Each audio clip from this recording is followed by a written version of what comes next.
Hello, this is Tony Ober. I am a musician, sound designer, composer, visual artist, and educator. And I'm here in the synthesizer lab where I teach at Arizona State University. I've created this patch using the .com system we have in this lab, and I'd like to share with you some of the key features of this patch. The idea for this patch started with one of my favorite tricks to do that really adds some variation to a pitch sequence. And this trick involves using an LFO to transpose a voltage sequence from a sequencer. How is this achieved? Well, I'm taking one row of the Q960 sequencer and running that into a signal input of a VCA. Then I'm taking a Q106 oscillator, using that as an LFO, and running that into a signal processor to offset it. The reason I'm offsetting this LFO is that we're using this LFO to transpose the sequence up and down. But we need to offset the voltage of that LFO up. If we don't do that, the transposed notes will go too low when the LFO is in the downswing of its cycle.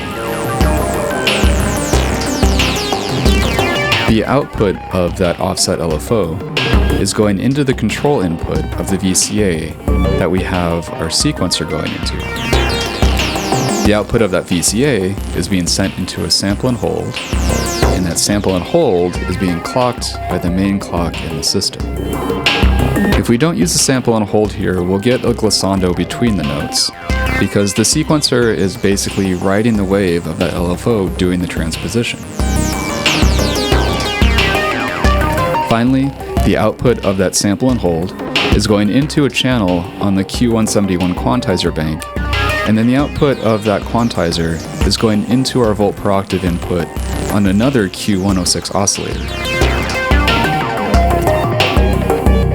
There are a few other things going on in this patch, but I won't go into details on that here.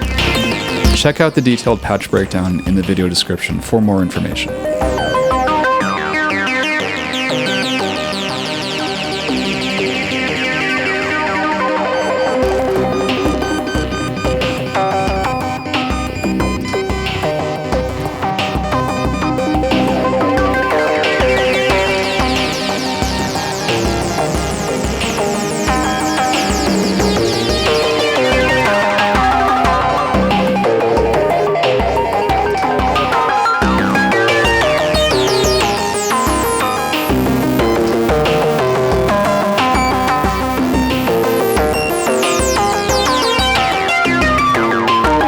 One final thing.